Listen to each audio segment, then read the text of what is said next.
Welcome back to the Crazy Whacked Out Show, where I interview guests about pop culture past and present and the trials and tribulations of what goes into pop culture.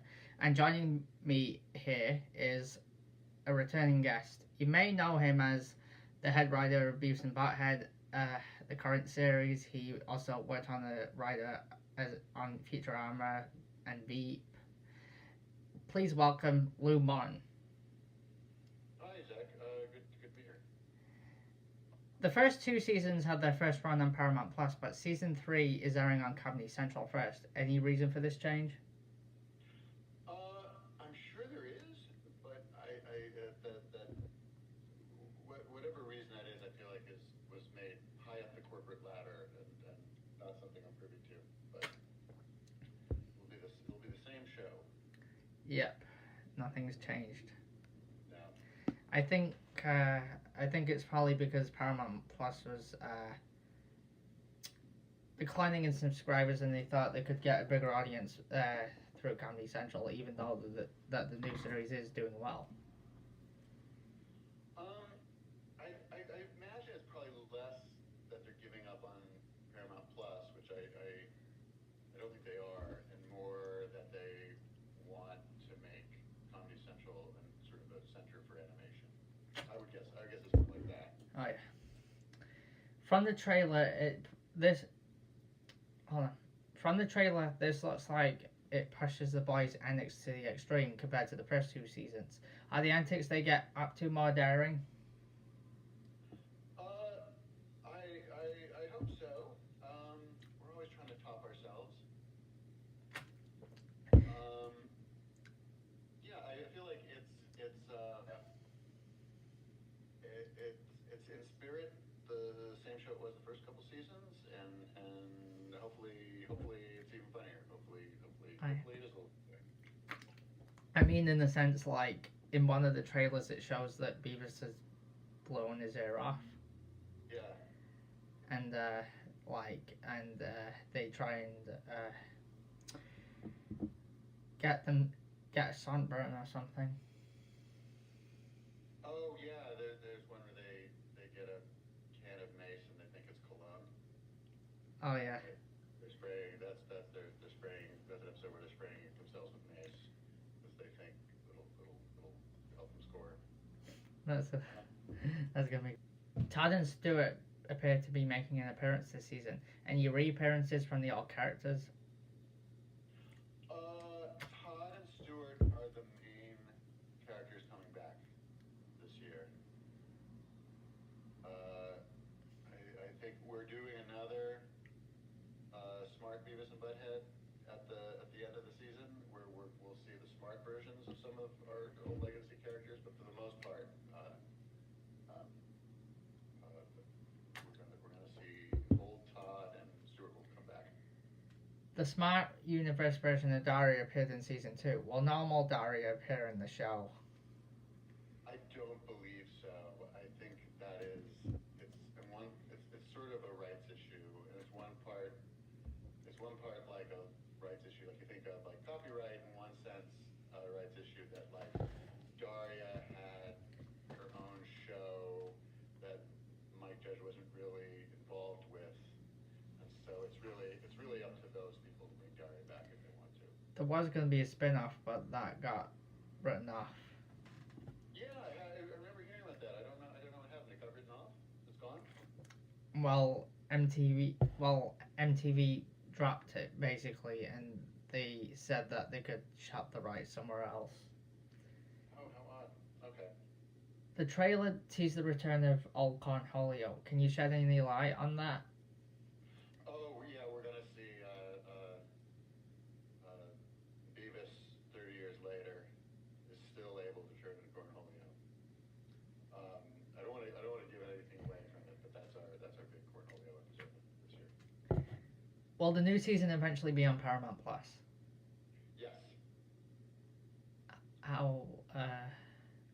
When? Yeah.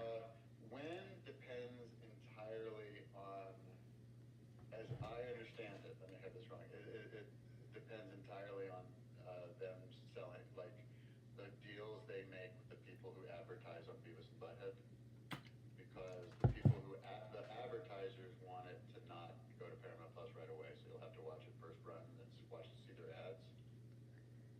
that So that's probably why they moved it to Comedy Central Press Run instead of second run like the first two seasons. yeah, how their corporate strategy goes, far be it from me to guess. Especially since the Paramount was for sale the whole time we were making this season, and well after. And there's this sort of interregnum period where no one, until the sale went through, no one, people were sort of nervous about making decisions at Paramount. I think it's fair for me to say. Paramount and Skydance merged recently. You already said. Does that affect the future of the show, or is there a future in the cards? If you can say anything. I don't. That's a good question. How it affects the show, and it's something I think about. I don't know yet, but the main thing it did is it delayed season three's release. Wait, when was it originally going to premiere? I don't. It didn't have an original premiere date, but we wrapped in January. Oh yeah, you did. And so it's hard not to think that the sort of the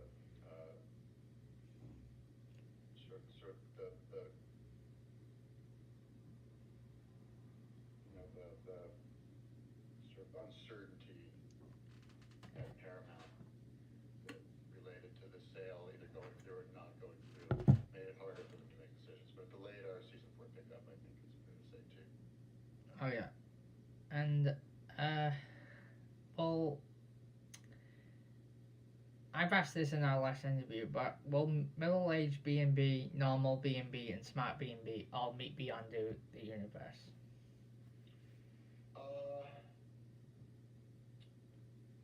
Not in this episode. This season we're going to have a lot more old Beavis and Butthead than we did in the past. Where before it was maybe like every third or fourth episode you've seen of them, and now we're doing every episode will have for the most part one young Beavis and Butthead segment and one old Beavis and Butthead segment.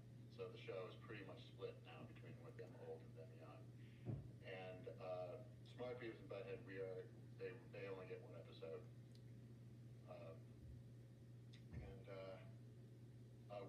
We don't have them crossing over. We don't have any science fiction like that. I think that's only the movie where they all sort of met. Oh yeah, that makes sense. Will either of the parents appear in this season? No. Seems like that's something like I'm not sure we would ever do that. Show the parents. It'd be a cool episode, but like it seems tough to do. It's sort of like the reason we don't show them is sort of like why you never see the parents in Peanuts. They're ambiguous. Yeah, it's like the show is so from the kid's point of view, and like from the kid's point of view, the parents kind of aren't even part of their world. And so the parents exist and they interact with the parents, and the parents are in their lives, but what we're seeing is their point of view of their lives, where their parents aren't that important. I found out that according to Rotten Tomatoes, that Scent of a Dumbass and New Couch are going to both be rated TVMA. Was that an estimate, or does that episode really push the boundaries? It's almost certainly because old Butthead smokes. Butthead's what? Because old Butthead smokes. Oh yeah. There were a lot of things from those episodes we couldn't put in the promos because of that. There's a lot of things when we made the episode. We're like, this is the promo. Like this physical gag right here goes right in the promo, and they can't do it because Butthead has a cigarette in his hand. Oh yeah. Even I was pretty sure that TV14 cartoons had characters smoking. I don't know. That's my guess. Oh yeah, it's probably a guess. Yeah. There's like violence in it, of course. but it's the sort of violence that you would see in like I don't know, like the Roadrunner and Wile E. Coyote. So Yeah, I it's got that. slapstick. Yeah. But it's not like they're. It's the same in terms of like how like like risque the show is. It's sort of we keep it at the same level of dirtiness that the show was in on MTV in the mid '90s. Oh yeah, it's not really anymore edgy. Ironically, the new King of the Hill season is actually edgier than Beavis and Butt-Head currently is.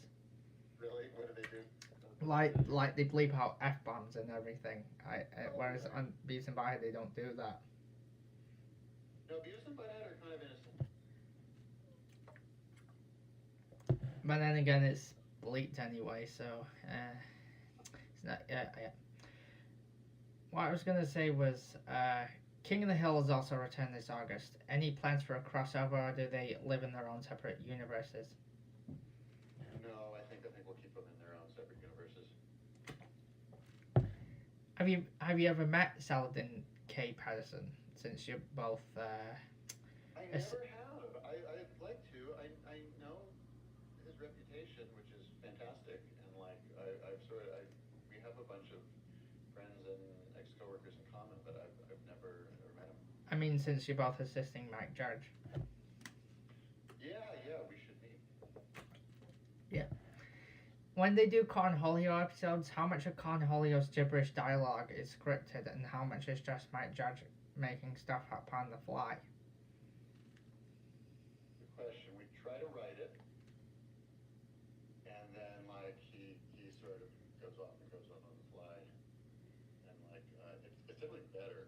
The stuff he comes up with on the fly is definitely better than the stuff we write. So hopefully it will mostly him coming up with it on the fly. The things we try to do are like lay in words early in the episode that he can hear. That then later when he becomes Cornholio he can repeat that sound funny as Cornholio. And it really works very well. Oh, thanks. It's always Cornholio. It's always funny. We have to keep doing it. Somebody asked, do we get to see senior citizen? Hold on. Someone asked if we could settle for senior citizen Harry Sachs. Oh, it's a good question. No, maybe someday. That's a good idea. I really want to see him come back myself. He's one of my favorite side characters. How do you keep the material fresh without falling into predictable storylines? It's hard. It's really hard to come up with premises that we haven't done before, especially now that we're like in season 4 and we've done Season 3. well, we're producing season 4 now, and like so like right now it's like we've done like 90 of them, 90 segments, and so it's hard to so like never mind not try to not do things they did in the '90s, or like not doing things we did in the 2020s is getting hard. The ones in the ones in the '90s are basically feeling is like if like they did like what like 200 or something. You probably know better than me, but like I feel like all but the most obsessive fans probably remember about 20, and it's like as long as we don't repeat those 20, we're okay. And like if we do one that sort of like brushes into the same territory, but as one from back then, I don't mind so much. But like now we've done 90 in the 2020s. It's like it's hard to keep coming up with new ones that don't bump each other. It's getting harder and harder. But basically, it's just a lot of work, and we try to bring in. What about the 2011 season? Oh, that too, yeah. I, So like, yeah, we bring in, we try to bring in new freelance writers to pitch ideas that we wouldn't think of ourselves as much as we can, and that helps. oh yeah, and what I was gonna say is this reboot, this iteration, I guess you could say that the 2011 season is now in a different universe. Well, when it comes to universes and everything, I gotta say, we don't really believe in continuity over at Beavis and Butthead. It's not something like we're kind of anti-continuity, and like these days that because shows tend to be on streamers and you watch them all in order, so that there tends to be a continuing story and consistency from episode to episode. But like we all grew up on like cartoons and sitcoms where that was never true. I mean, like Bugs Bunny, all the episodes are completely independent. And it's the same character all the time. It's the same, same. All the characters are consistent. The characters are consistent, but like no one remembers that. Like, oh yeah, we remember when we sang opera. It's like they don't like the episodes are and you could are completely distinct from each other. And you can watch them in any order. And like Cheers was like that. Like Taxi was like that. The Munsters. It's like that used to be how comedies worked. That like there wasn't really continuity. It's like and the episodes you could kind of watch them in any order, and they weren't really pretending that there was no possible timeline where all 200 episodes of Cheers could have happened. It just doesn't like how would they have had time to have all of those adventures? Exactly. So that's like our tradition. We don't really believe in continuity. Oh yeah. Unlike King of, unlike in a way, every episode is its own universe. unlike unlike King of the Hill, Beavis and Butthead basically resets. It's like Laurel and Hardy and the Three Stooges. Very much so. It's like the Roadrunner and Coyote, where like the Roadrunner gets his head blown off, and then in the next, they like dissolve to the next little episode, and his head is back on. That's how we think of it. It's like we don't worry about continuity. We'll kill them at the end of an episode. Doesn't matter. Could you ever see a third movie happening, or was Do the Universe a one-off? There absolutely could be a third movie, sure. Like every once in a while, it's come up a couple times. Enough that I was a cold sweat of panic that I used all my ideas in the last movie. I have no more movie ideas for you. Mike Judge said that it was hard to even write. We could absolutely do another one at some point. It'd be fun to do one that gets released in theaters. Oh yeah, like the first movie did. Mike Judge said that it was hard for him to write the first movie because he thought Beavis and Butthead were hard to write for in movie form at the time. They very much are. They very much are. Anything ambitious in this season that wasn't there in the previous seasons? We always try to be ambitious on the animation side, and like, so we definitely have some cool, ambitious things that we hadn't done before. We have we're always trying to outdo ourselves with big physical gags and visual comedy. And I think this year we really did it. I think there's some great stuff. Anything you want to plug? Besides Beavis and Butthead? Yeah. Oh no, I'm not that busy. I don't want. Yeah, I'm here to plug. Don't worry about other things. Just watch me. Another power show. On Rotten Tomatoes, it says that one of the new episodes is going to premiere on September 28th. Which is a Sunday. Was that an error? I don't know. That's a good question. As far as I know, I don't know. It's a good question. I imagine if it's not Comedy Central announcing it, their schedule, I imagine I'd take it with a grain of salt because they can always change it fairly late in the game.